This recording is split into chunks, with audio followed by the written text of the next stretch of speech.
my articles. A couple things going on that I want to talk about this morning. Yesterday, there were two stories yesterday that I wanted to cover, and I get to put them together pretty nicely, I think. But I lost. Damn. Live is hard mode. I had some shit pulled up that I wanted to talk about. First off, before we get into the Taco Tuesday stuff, because there were some events yesterday. There was an attack over the weekend on a pro-Israel protest where a foreigner with a flamethrower with Molotov cocktails basically went and set a bunch of kids on fire. And we're going to talk about that a little bit. We're going to talk about the raid on Jerry Nadler's office a little bit. I want to take just a moment to talk about something else real quick. And we're not going to cover Pride Month this year. We're just going to skip it, basically. The thing that I want to say this about it before I get into the Taco Tuesday. It is refreshing to see that there's not a Pride section at Target. There's not. They're not doing the, everybody has a rainbow logo out there. The corporate America has essentially learned the lesson of Dylan Mulvaney, which is get woke, go broke. And so that's very refreshing to see. However, guys, I don't know about y'all, but I grew up watching Sesame Street when I was a little kid, and it is a very different creature now.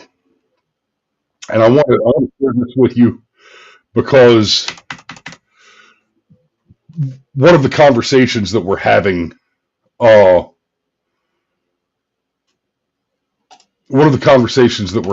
is defunding PBS and NPR. And we covered this last week.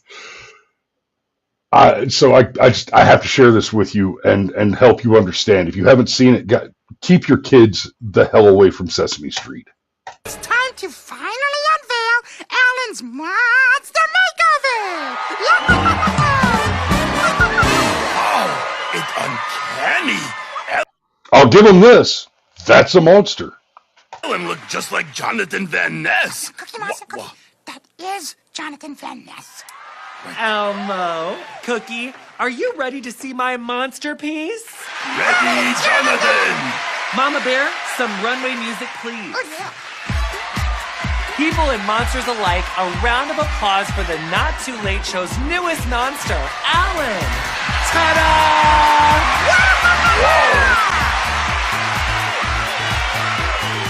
Alan Monster is wearing the latest in high monster fashion. I think we've seen enough. That's just there. There you go. And Pit Danny absolutely nails it right there. Celebrating mental illness. That is correct. That's what you just witnessed. Not just celebrating it, but enabling it, encouraging it, and that.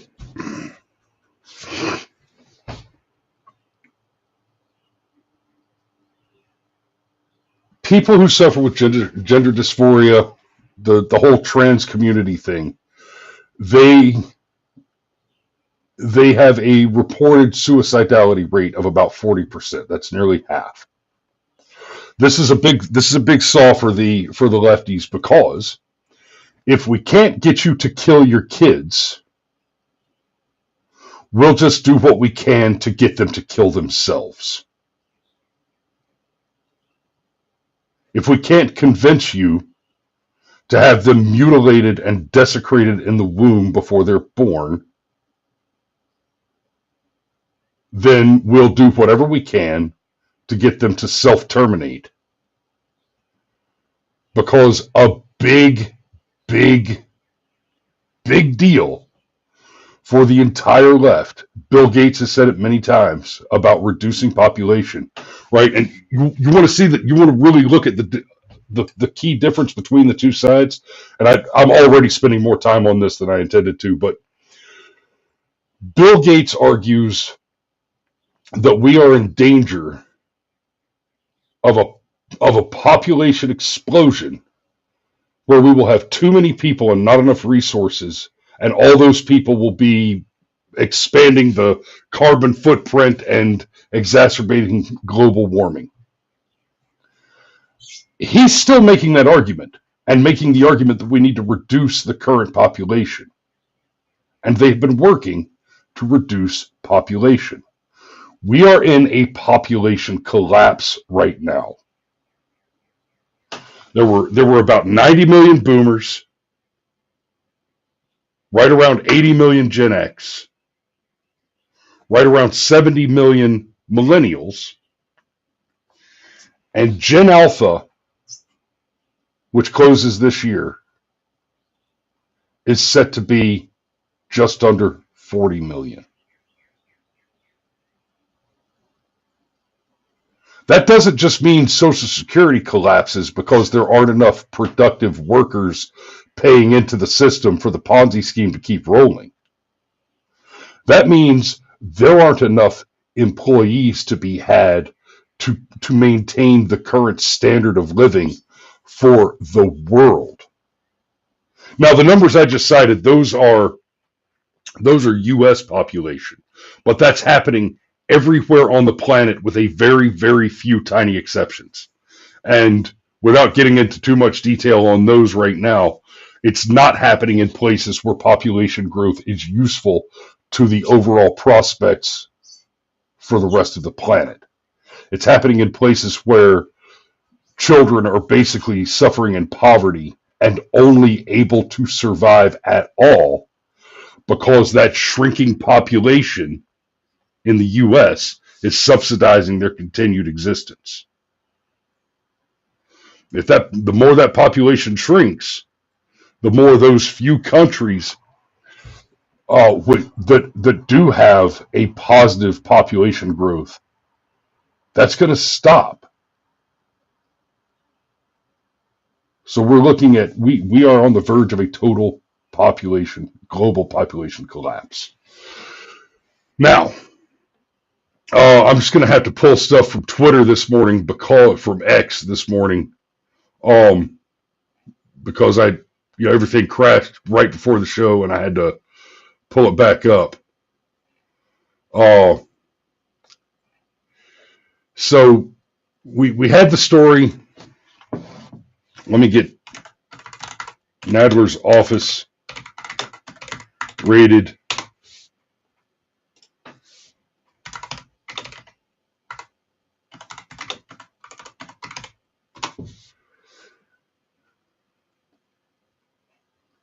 Okay, so I'll start with the Boulder attack. Colorado suspect now charged with federal hate crime, planned anti-Semitic attack for a year, FBI says. So the attack planned for a year. The suspect in Sunday's attack in Colorado told investigators that he planned to kill all Zionist people and had planned the attack for a year, according to an affidavit. It says, if convicted on all 16 counts of attempted murder in the first degree, he could face 384 years in state prison, according to Boulder County District Attorney Michael Dougherty. I gotta say, forget about the fact that it's a Jewish event that the people were attacked. This was an event with families, children, and a terrorist went and set fire to them. He didn't go set fire to tents. He set fire to people. He is being charged with murder, which tells us we haven't gotten good numbers out of this event yet, but we have been told that he's being charged with murder, which tells us that at least some of these people died, which is to say they were immolated to death, burned to death by this attacker. Now, I'm seeing some stuff on Twitter this morning, people saying, why didn't Trump deport this guy already? He wasn't an illegal immigrant until Trump, because he came in on a work visa, and there's some confusion about that. We're not sure right now if he came in on a work visa or a tourist visa. Pretty sure he didn't come in on a student visa. but it was a short-term visa, and it expired after Donald Trump was inaugurated. And Trump's being criticized by people on the left. Why didn't you deport this guy yet? Well, the Donald has been very clear that the top priority is the deportation of hostile foreign invaders who have committed other serious crimes. Now, we've talked in the past about the difference between the crime of crossing the border illegally and the civil violation of overstaying a visa. Put simply, this guy is an illegal immigrant, but he is not he didn't cross the border illegally. He came to the country legally and then illegally overstayed his visa without renewing it. And it sounds like there was at some point he did apply to have the visa extended into a longer term work visa, but either hadn't gotten through the process yet or was denied. But my point being that this is a foreigner who came to be present illegally in this country, but he's not on the priority target list because the priority target list is attempting to deal with the millions, somewhere in the neighborhood of 20 million hostile foreign invaders who are not visa overstays, who cross the border illegally, who committed the war crime of invading a sovereign state. Okay? Only country on the planet with anything resembling birthright citizenship being extended to foreigners. And this is a major deal that we're dealing with. So the attack just happened on Sunday. There's a lot of the stuff going on in the news right now protecting the identities of the victims and families, and of course, there are certain aspects of a criminal investigation. Of a criminal investigation of this nature that will be retained just for so many reasons. Was this guy connected to another group? It may be that there's suspicion that he's connected to some group, and you don't want to put out too much information in the investigation because you don't want to alert the group that you're onto them. Various factors. It just happened. But this is a good reminder that while I'm all for Trump focusing on the violent offenders, that is to say, hostile foreign immigrants who came across the border illegally, committed the actual crime of invasion, and then are engaged in drug trafficking, sex trafficking, acts of violence, murder, assault, driving without insurance, running up my insurance rates by being criminals. I'm very interested in those people being eliminated first, but this throws into sharp relief that the entire immigration system, essentially, that immigration happens, most especially in the current global political climate, where we have an entire section of the world that hates America, that we have an immigration system at all is a major national security threat. Right? There are good people that come from overseas. Not all, right? They're not all monsters.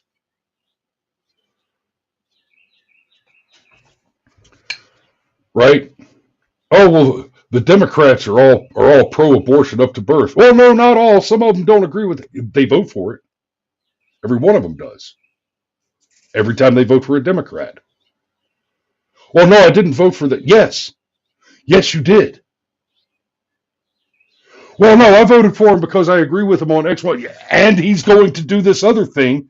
When you vote for somebody, you are tacitly supporting everything they do, even if you don't like it.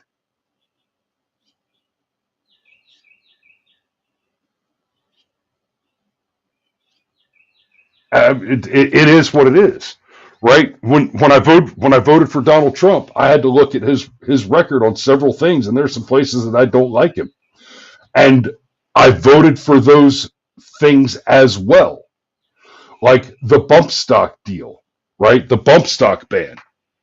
You know why I chose to vote for the guy that did the bump stock ban?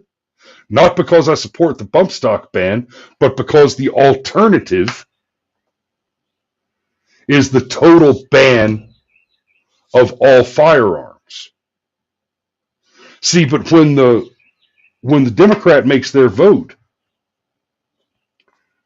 and they vote for abortion up to birth, they vote for unchecked immigration. The alternative is not a thing that's worse. They just cannot bring themselves to vote for not dead babies. They vote consistently for dead babies. Abortion, trans issues, immigration, unchecked immigration. The Democrat always votes to kill babies. Even the support for the welfare state, subsidizing poverty so that it persists and expands. Oh, but what about the poor single mother that can't afford to? She made a choice. She made an awful choice. And do you know why she made that choice? At least in part, is because you told her that there would be no consequences for making the bad choice, because Big Daddy government is going to pay for her to make the bad choice, is going to come in and assuage and issue a monetary palliative to paper over her bad decision.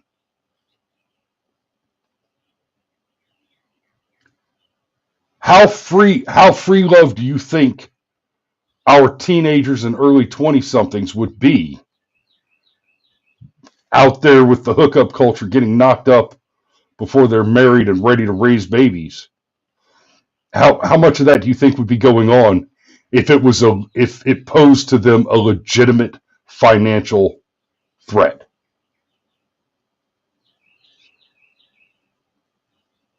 Right? We started building bigger buildings.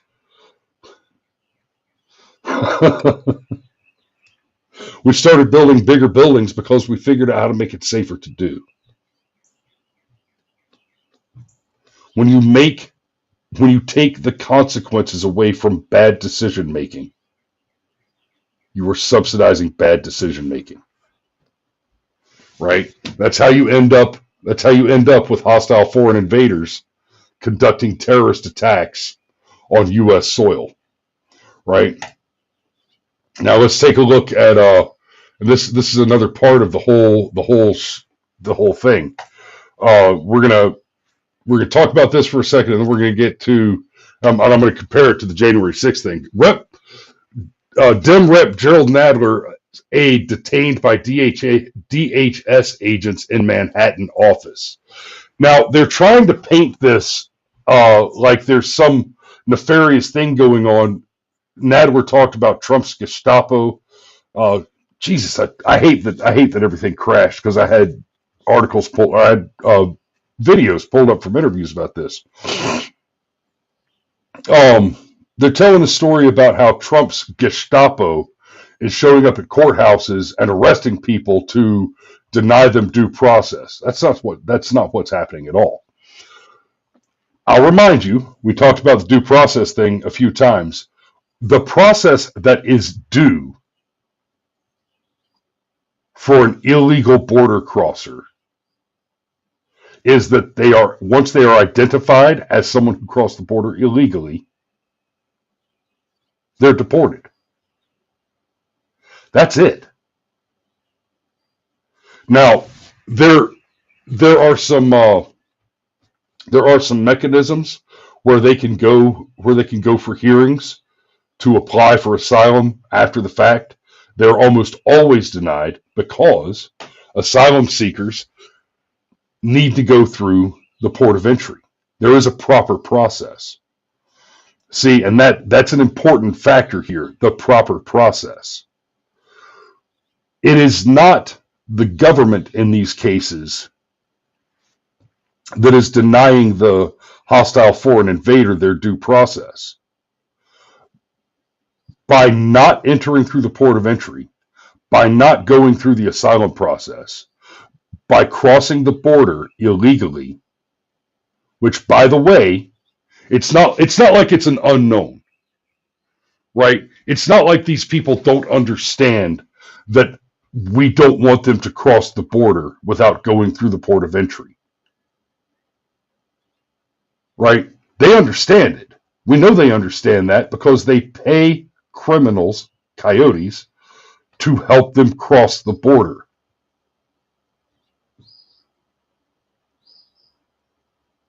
They go out of their way when they cross to try and sneak across, to take difficult routes that they expect to be unobserved, unpatrolled, right? Like swimming across. Jesus, that was a big old log truck just went by. But they go out of their way to hide the activity because they know that they're committing a crime. They're not being denied due process. They have chosen, by evading the initial process of entering through the port, they have chosen to skip over the process. But lucky for them and for us, the process includes a process to deal with when someone attempts to evade the process. And the process that is due is identification, arrest, and deportation.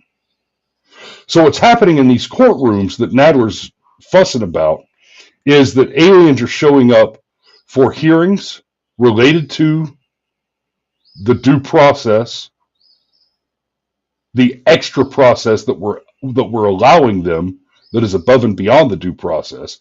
They're showing up to apply for asylum, to report for court dates after having been identified and not yet having been deported.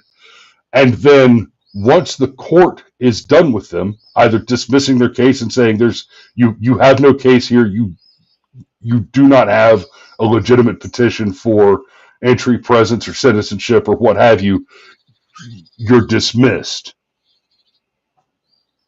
Then ICE is waiting outside the courtroom to say, tough titties, Vato. Get in the truck. You're under arrest. So, and the details are a little fuzzy, but if I understand it correctly, what happened is Nadler's staffers invited some protesters to come up into their office when the protesters had been interfering with the ICE agents attempting to arrest the hostile foreign invaders for deportation. And so ICE went up to that office to arrest the protesters for obstruction and interference in government process. One of Nadler's assistants, staffers, was detained, not arrested, briefly detained, put in handcuffs. And what happened is she tried to stop the ICE agents from entering the office, screaming about, well, you don't have a warrant. Where's your warrant? Show me your warrant. Okay. Yes, if you come and knock on my door, I will tell you to come back with a warrant. Absolutely. I'm not going to let you in my house without a warrant. Now that's, you just approach my house with no other mitigating circumstances involved, and try to come in. No, show me your warrant. However, if the police are pursuing a suspect, and I'm going to say this without expressing a personal opinion on whether I think this is good or bad. Just for the mere fact of law as related to this particular case, it's important to understand. If the police are pursuing a suspect and the suspect enters a restricted area, a private residence, a restricted facility, right, whatever, an independent office, etc. If the police are pursuing a suspect and the suspect enters a restricted area, a place where and by restricted area, I mean any sort of place where the police would otherwise need a warrant to enter. That falls under exigent circumstances, and they do not need a warrant to continue pursuing the criminal, the suspect, into that restricted area. It is not dissimilar to the authority of police to pursue a suspect across jurisdiction. Right? You've probably seen some old movie with shine runners. You know, the cops chasing them, and they're like, "Well, we just got to get across the county line." No. That's not actually how that works. If you're running from the police in a car chase and you cross the county line, then what you've really done is you haven't escaped one jurisdiction. You've added a second one. Right? So imagine you're driving around in circles inside the county line, and the county sheriff is chasing you around in circles inside the county line. And the whole time that he's chasing you around in circles, that's his jurisdiction and only his jurisdiction. That's the jurisdiction that you're in. And so the sheriff from the next county over isn't going to come in and interfere with that. Shouldn't, legally. But as soon as you skip off in that direction, now you've got two sheriffs. And every time you cross a county line, you're just adding another police force who now has a legitimate interest in your capture. So, when Nadler's assistants were harboring criminal suspects, they were in fact themselves committing an additional crime.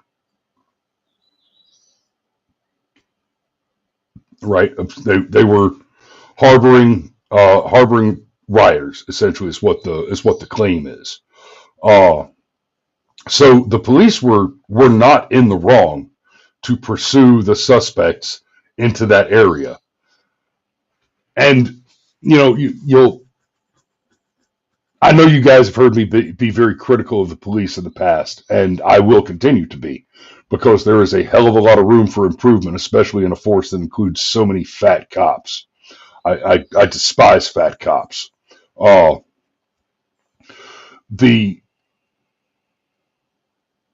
the police serve a legitimate purpose. And so when they are in fact serving that legitimate purpose, I think we need to call out on that too, and be positive about it. Right? Now, I think we could do with a lot fewer police in this country, and there are a lot of things which just should not fall under the authority of the police. Sure. But if the police are going to be for anything, it should be for stopping legitimate crimes. Crime is harm. The presence of hostile foreign invaders in this country is a grave national security threat. The interference with law enforcement in securing our borders and expelling hostile foreign invaders should not be treated substantially different to any other action in service of providing aid and comfort to an enemy of the state.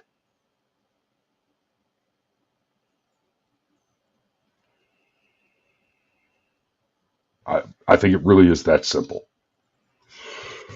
Okay. I hate to I wanted to talk about these two topics more, but some technical difficulties this morning. Dropped a bunch of the content that I had pulled up. Oh,